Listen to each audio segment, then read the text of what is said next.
Hello friends, आज हम लोग देखेंगे हमारा ट्रेड फिनेंस का जो यूनिट 3 है उसका चैप्टर 3.3 जो कि पोस्ट शिपमेंट ट्रेड फिनेंस के ऊपर है। तो friends, normally post shipment credit जो होता है वो हम लोग कब देते हैं? तो पोस्ट शिपमेंट क्रेडिट का मतलब होता है कोई भी ऐसा लोन या एडवांस जो कि बैंक एक्सपोर्टर को देती है। कब देती है? जब उसका गुड्स जो है या कोई सर्विस उसने शिप कर दिया है और जिस डेट को उसका एक्सपोर्ट प्रोसीड्स का मतलब जो उसने एक्सपोर्ट किया है उसका पैसा उसको मिलेगा, जिस डेट को उस डेट तक के लिए जो फिनेंस बैंक प्रोवाइड करेगी उसको हम लोग पोस्ट शिपमेंट क्रेडिट बोलते हैं। तो इसके फीचर्स क्या क्या हैं? तो सबसे पहला है पर्पस ऑफ फिनेंस, मतलब जो पोस्ट शिपमेंट फिनेंस है उसका पर्पस क्या क्या होना चाहिए। तो पोस्ट शिपमेंट फिनेंस जो है वो export sales receivables after the date of shipment of goods till the date of realisation of export proceeds. जैसा कि मैंने आपको बताया कि जब एक्सपोर्ट सेल्स का जो रिसीवेबल्स उसको मिलेगा, कब मिलेगा?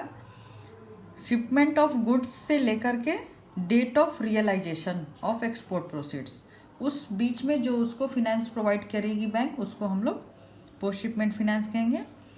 डीम्ड एक्सपोर्ट के केस में ये फिनेंस जो है जो डेजिग्नेटेड एजेंसीज होते हैं डीम्ड एक्सपोर्ट में जो कि गुड्स को सप्लाई करते हैं। डीम्ड एक्सपोर्ट में फ्रेंड्स केवल मैन्युफैक्चरिंग ऑफ गुड्स का ही जो है वो एक्सपोर्ट किया जाता है और ये एक्सपोर्ट जो है विद इन कंट्री ही होता है, आउट ऑफ कंट्री आप इसको नहीं कर सकते हैं। तो इसका जो डेजिग्नेटेड एजेंसीज इसमें इन्वॉल्व होती है, जो सप्लाई होता है डायरेक्ट उनको किया जाता है। तो इसीलिए जो पोस्ट शिपमेंट फिनेंस है वो डेजिग्नेटेड एजेंसीज को in case of deemed export हम लोग एक्सटेंड कर सकते हैं। बेसिस ऑफ फिनेंस क्या है? Post shipment finance is provided against evidence of shipment of goods, यानी कि आपने जो गुड्स शिप कर दिया है उसका अगर कोई एविडेंस है तो उसके बेसिस पे आप जो है पोस्ट शिपमेंट फिनेंस अवेल कर सकते हैं। या फिर किसी भी डेजिग्नेटेड एजेंसी को अगर कोई आप सर्विस या गुड्स जो है वो सप्लाई कर रहे हैं तो उसके बेसिस पे भी आप पोस्ट शिपमेंट फिनेंस के लिए अप्लाई कर सकते हैं। नेक्स्ट है फॉर्म ऑफ फिनेंस। तो फॉर्म ऑफ फिनेंस ये सिक्योर्ड और अनसिक्योर्ड दोनों फॉर्म में होता है। बैंकों को documents of title of goods जो है जो कि शिपमेंट करने के बाद जो गुड्स का टाइटल एक्सपोर्टर जो है वो सबमिट करेगा तो उसको हम लोग सिक्योर्ड फिनेंस बोलेंगे। और अगर कोई अनड्रॉन बैलेंस जो है वो अगर है तो उसके बेसिस पे अगर बैंक को फिनेंस करिए पोस्ट शिपमेंट फिनेंस तो वो अनसिक्योर्ड नेचर का होगा। नेक्स्ट है quantum of finance. Quantum of finance कितना तक जो है पोस्ट शिपमेंट फिनेंस हम लोग एक्सपोर्टर को दे सकते हैं? तो ये friends 100% of the value of goods जो है उसको दिया जा सकता है। अगर कहीं पे जो गुड्स का डोमेस्टिक वैल्यू है वो उसके एक्सपोर्ट ऑर्डर के वैल्यू या इनवॉइस वैल्यू से अगर ज़्यादा होता है तो जो प्राइस डिफरेंस उसमें आ रहा है वहाँ तक उसको हम लोग एक्सटेंड कर सकते हैं। Bank can also finance undrawn balance. Bank जो है अनड्रॉन बैलेंस लेकिन ये अनसिक्योर्ड नेचर में होगा, बैंक इसको फिनेंस कर सकती है। पीरियड ऑफ फिनेंस कि कब तक के लिए हम उनको जो है पोस्ट शिपमेंट फिनेंस दे सकते हैं। तो post shipment finance friends short term और लॉन्ग टर्म दोनों तरह का होता है depending on the payment terms offered by the exporter. Exporter किस तरीके के पेमेंट टर्म्स ऑफर कर रहा है उसके बेसिस पे ये शॉर्ट टर्म या लॉन्ग टर्म होता है। अभी प्रेजेंटली जो है ये 9 months from the date of export for all exporters including ACZ, status holder exporters, EOU, units in ESTP, STP and BTP। तो अभी नॉर्मली प्रेजेंटली जो है वो period of finance post shipment के लिए 9 months के लिए हो सकता है from the date of export. For रुपये पोस्ट शिपमेंट एक्सपोर्ट क्रेडिट के लिए ये दो तरह का होता है फ्रेंड्स। एक तो होता है in case of demand bills और दूसरा होता है यूजेंस बिल्स। तो डिमांड बिल्स के केस में जो पोस्ट शिपमेंट फिनेंस होगा उसका जो टाइमिंग होगा वो नॉर्मल ट्रांजिट पीरियड के इतना होगा और यूजेंस बिल के केस में ये मैक्सिमम 365 डेज के लिए होता है जिसमें कि नॉर्मल ट्रांजिट पीरियड और कोई अगर ग्रेस पीरियड दिया गया है तो वो उसमें इंक्लूड होगा। नॉर्मल ट्रांजिट पीरियड जो है means the average period normally involve from the date of negotiation, purchase, discount till the receipt of bill proceeds in the nostro account। यानी कि नॉर्मल ट्रांजिट पीरियड का मतलब होता है कि कोई भी बिल्स जो कि निगोशिएट परचेज या डिस्काउंट किया गया है और जब तक उसका नॉस्ट्रो अकाउंट में उसका प्रोसीड्स जो है वो रिसीव नहीं हो जाता है, उस पीरियड को हम लोग नॉर्मल ट्रांजिट पीरियड कहते हैं। अभी फिडाई के अकॉर्डिंग जो नॉर्मल ट्रांजिट पीरियड है वो 25 डेज का है। अभी financing for various types of exports. Post shipment finance can be provided for 3 types of export. 3 तरह के एक्सपोर्ट के लिए पोस्ट शिपमेंट फाइनेंस दिए जा सकते हैं। पहला है फिजिकल एक्सपोर्ट। फिजिकल एक्सपोर्ट में जो फाइनेंस दिया जाएगा, जो एक्चुअल एक्सपोर्टर है उसको हम लोग दे सकते हैं, या फिर एक्सपोर्टर ने अगर किसी और के नाम पे ट्रेड डॉक्यूमेंट ट्रांसफर किया हुआ है तो उसको भी पोस्ट शिपमेंट फाइनेंस जो है वो प्रोवाइड किया जा सकता है। फिर है डीम्ड एक्सपोर्ट। डीम्ड एक्सपोर्ट जैसा पहले भी मैंने बताया फ्रेंड आपको, ये जो भी सप्लायर ऑफ गुड्स है, जो गुड्स को सप्लाई कर रहे हैं उनको दिया जा सकता है। This goods are supplied to the designated agencies. और ये गुड्स किनको सप्लाई किए जाते हैं डीम्ड एक्सपोर्ट के केस में? डेजिग्नेटेड एजेंसीज को। फिर है capital goods and project export. अगर कोई कैपिटल गुड या प्रोजेक्ट एक्सपोर्ट का केस है तो यहाँ पे जो ओवरसीज बायर हैं उसको भी पोस्ट शिपमेंट फाइनेंस जो है वो एक्सटेंड किया जा सकता है। The disbursal of money is directly made to the domestic exporter. और जो मनी का डिसबर्समेंट होगा वो किसको किया जाएगा? वो डायरेक्टली जो डोमेस्टिक एक्सपोर्टर है उसको किया जाएगा। फिर है बायर्स क्रेडिट। जैसा कि नाम से ही है फ्रेंड्स, बायर्स क्रेडिट का मतलब है जो बायर है उसको क्रेडिट फैसिलिटी अगर प्रोवाइड की जा रही है तो उसको हम लोग बायर्स क्रेडिट कहेंगे। As seen in the case of capital goods and project export, credit is sometimes extended directly to the foreign buyer. यानी कि जैसे कैपिटल गुड्स और प्रोजेक्ट एक्सपोर्ट के केस में हमने देखा कि क्रेडिट जो है वो डायरेक्टली फॉरेन बायर को एक्सटेंड किया जा रहा है। तो कभी कभी क्या होता है कि फिनेंशियल इंस्टीट्यूशन जो होती है एक्सपोर्टिंग कंट्री या किसी अदर कंट्री में लोन जो है वो डायरेक्टली या इनडायरेक्टली फॉरेन बायर जो कि सामान को एक्सपोर्ट कर रहा है, जो परचेज कर रहा है, एक्सपोर्ट नहीं, जो परचेज कर रहा है उसको जो सप्लाई जो क्रेडिट फैसिलिटी प्रोवाइड की जाती है उसको हम लोग बायर्स क्रेडिट कहते हैं।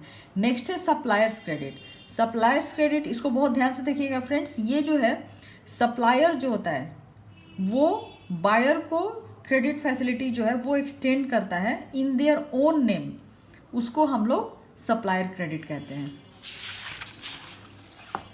तो सप्लायर क्रेडिट जो है ये एक फाइनेंसिंग अरेंजमेंट होता है जिसमें कि एक्सपोर्टर जो होता है वो क्रेडिट फैसिलिटी बायर को एक्सटेंड करता है in the importing country to finance the buyer's purchases. यानी कि जो सप्लायर है वही बायर को जो है क्रेडिट फैसिलिटी एक्सटेंड कराता है परचेज करने के लिए।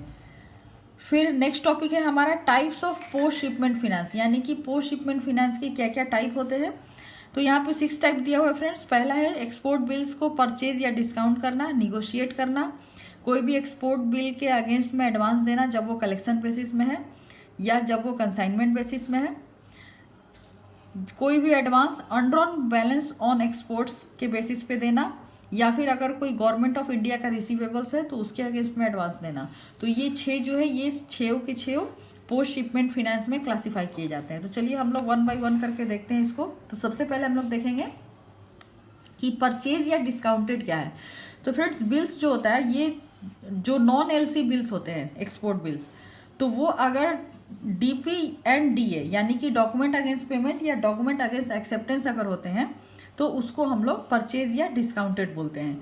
तो एक्सपोर्ट बिल्स जो है वो अगर डीपी बिल्स मतलब डॉक्यूमेंट अगेंस्ट पेमेंट के बेसिस पे है तो उसको हम लोग परचेज बिल परचेज के लिए फिनेंस करेंगे, और अगर डॉक्यूमेंट अगेंस्ट बिल्स है तो उसको हम लोग एक्सपोर्ट बिल्स डिस्काउंट करेंगे। फिर है एक्सपोर्ट बिल्स निगोशिएटेड। जहां पे निगोशिएशन आ गया वहां पे बिल्स अंडर एलसी, यानी कि यहाँ पे एलसी बिल में इंक्लूड होगा। तो जो बिल में एलसी इंक्लूड होगा उसको अगर हम लोग फिनेंस एक्सटेंड करते हैं तो हम लोग उसको बिल्स एक्सपोर्ट बिल्स निगोशिएशन बोलेंगे। तो एक्सपोर्ट बिल नेगोशिएशन में फ्रेंड्स 2 मेजर रिस्क होते हैं। सबसे पहला तो होता है non performance by the exporter, जहाँ पे कि अगर एक्सपोर्टर जो है वो एलसी के टर्म्स एंड कंडीशंस को अगर फुलफिल नहीं करता है तो वहाँ पे ये रिस्क अराइज हो जाएगा। और दूसरा रिस्क होता है डॉक्यूमेंट्री रिस्क, जहाँ पे कि इशूइंग बैंक अगर कोई उसको डॉक्यूमेंट में डिस्क्रिपेंसी मिलती है तो वो पेमेंट देने से डिनाई कर सकता है। तो ये 2 रिस्क जो है वो बिल्स निगोशिएशन में आपको बेयर करने पड़ेंगे। नेक्स्ट है advance against export bill Saint on collection basis. तो कुछ बिल्स जो होते हैं जो कि एलसी के अंडर ड्रॉ किए हुए रहते हैं और अगर उसमें कोई डिस्क्रिपेंसी रहता है तो इस तरीके के केसेस में बिल्स को कलेक्शन बेसिस में भेजा जाता है। तो बैंक जो है इस तरीके के बिल्स के अगेंस्ट में भी एडवांस जो है वो एक्सटेंड कर सकती है। तो इसी को हम लोग advance against export bill Saint on collection कहते हैं। नेक्स्ट है advance against export on consignment basis, यानी कि अगर कोई गुड्स या एक्सपोर्ट जो है वो कंसाइनमेंट बेसिस पे किया जा रहा है और उसके अगेंस्ट में अगर बैंक उसको फिनेंस कर रही है तो वो advance against export on consignment basis होगा। तो इस तरीके के एक्सपोर्ट में क्या होता है फ्रेंड्स कि जो एक्सटेंशन पीरियड होता है वो बियॉन्ड 365 डेज भी ग्रांट किया जाता है, लेकिन वहाँ पे आरबीआई का परमिशन जो है वो रिक्वायर होता है for repatriation of export proceeds. Bank जो है वो चार्ज करेगी appropriate prescribed rate of interest only up to the notional due date, यानी कि जो नोशनल ड्यू डेट है उसी डेट तक बैंक जो है उस पर रेट ऑफ इंटरेस्ट जो है अप्लाई कर सकती है और ये मैक्सिमम 365 डेज तक हो सकता है, यानी कि पहले 365 डेज है और उसके बाद फर्दर 365 डेज तक उसको एक्सटेंड कर सकती है और बैंक उस पर इंटरेस्ट चार्ज कर सकती है। नेक्स्ट है advance against undrawn balance on exports. अभी कभी कभी क्या होता है फ्रेंड्स, ट्रेड ट्रांजेक्शन में जो दोनों एक्सपोर्टर और बायर होते हैं तो वो कुछ बैलेंस जो है वो अनड्रॉन रखते हैं। वो इसलिए रखते हैं कि उसको कब रियलाइज किया जाएगा, मान लीजिए अगर उसमें कोई जो गुड्स उन्होंने एक्सपोर्ट किया है तो उसके वेट में या क्वालिटी में अगर कोई डिफरेंस रहता है तो वो इंस्पेक्शन करता है पहले उस गुड्स का, उसके बाद उस अमाउंट को एडजस्ट किया जाता है। तो इसीलिए कुछ अनड्रॉन बैलेंस जो है वो उस ट्रेड ट्रांजैक्शन में रखे जाते हैं। तो बैंक इस तरीके के अनड्रॉन बैलेंस को कंसीडर करके उसके अगेंस्ट में एडवांस जो है वो दे सकती है, लेकिन ये बिल्कुल अनसिक्योर्ड इन नेचर होता है फ्रेंड्स। इसीलिए बैंक को इसमें हमेशा जो है बायर का ट्रैक रिकॉर्ड और उसका जो कमर्शियल जजमेंट है उसको देख के ही फिनेंस करना चाहिए। नेक्स्ट है advance against receivables from government, यानी कि कुछ केसेस में क्या होता है कि गवर्नमेंट जो है एक्सपोर्टर को कुछ इंसेंटिव या सपोर्ट जो है वो देती है। तो बैंक क्या करेगी कि इस तरीके के अगर उसको कोई स्कीम या इंसेंटिव मिल रहे हैं तो उसके अगेंस्ट में उसको पोस्ट शिपमेंट फाइनेंस जो है वो अवेलेबल करा सकती है। जैसे एक एक्सपोर्ट प्रमोशन स्कीम है जिसके बदले में जो एक्साइज और कस्टम ड्यूटी है वो उसको गवर्नमेंट रिफंड करती है, जिसको कि हम लोग ड्यूटी ड्रॉबैक कहते हैं। तो इस ड्यूटी ड्रॉबैक के अगेंस्ट में बैंक जो है एक्सपोर्टर को फिनेंस अवेलेबल करा सकती है। ये फिर जो है ये भी अनसिक्योर्ड नेचर होता है एडवांस का। यहाँ पे जो ड्यूटी ड्रॉबैक है या कोई अगर इंसेंटिव स्कीम मिल रही है एक्सपोर्टर को तो बैंक जो है उसको ये ऑथोराइज करता है एक्सपोर्टर कि वो क्लेम जो है गवर्नमेंट से, जो कंसर्न गवर्नमेंट अथॉरिटी है उससे डायरेक्ट वो रिसीव कर सकती है। अभी नेक्स्ट है crystallisation of overdue export bill, यानी कि ऐसे एक्सपोर्ट बिल जो कि परचेज, निगोशिएट या डिस्काउंटेड किए गए हैं लेकिन वो ड्यू डेट पे रियलाइज नहीं हुए हैं, तो इस तरीके के बिल्स को बैंक क्रिस्टलाइज करती है, यानी कि उसको जो है exporters foreign exchange liability is converted into रूपी लाइबिलिटी, यानी कि जो एक्सपोर्टर फॉरेन लाइबिलिटी है उसको रूपी लाइबिलिटी में कन्वर्ट कर दिया जाता है और इसी प्रोसेस को हम लोग क्रिस्टलाइजेशन बोलते हैं। तो ये बैंक क्यों करती है? बैंक जो है इसमें एक्सचेंज रिस्क को अवॉइड करने के लिए करती है।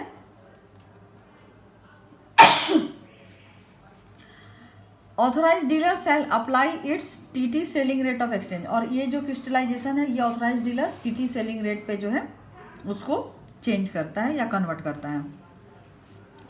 फिर है rediscounting of export bills abroad scheme EBR. तो ऐसे बिल जो कि बैंक ने ऑलरेडी डिस्काउंट कर रखे हैं तो उसको क्या करता है बैंक कि जो bill up to 180 days from the date of shipment जो बैंकों ने डिस्काउंट किए हुए हैं, यानी कि जिनका 180 days from the date of shipment के बाद अगर उसको रियलाइजेशन का टाइमिंग है तो ऐसे बिल को बैंक या एडी जो है ऑथराइज डीलर वो ओवरसीज मार्केट में रीडिस्काउंट करती है। और इस तरीके से जो बोरोइंग और लेंडिंग, यानी कि पहले तो बैंक ने डिस्काउंट किया है, डिस्काउंट करने के बाद वो उसी बिल को रीडिस्काउंट कर रही है, यानी एक जगह से वो बोरो कर रही है और एक जगह पे उसको लेंड कर रही है। तो इसके बीच का जो स्प्रेड होगा वो बैंक के डिस्क्रिप्शन के ऊपर होता है। In case of rediscounting of export bill on without recourse basis, the credit limits of the exporter are restored immediately. ऐसे रीडिस्काउंटेड के केसेस जहाँ पे कि विदाउट रिकोर्स बेसिस पे एक्सपोर्ट बिल जो है वो ड्रॉ किए जाते हैं, तो वहाँ पे जो क्रेडिट लिमिट होता है एक्सपोर्टर का वो इमीडिएटली रिस्टोर कर दिया जाता है।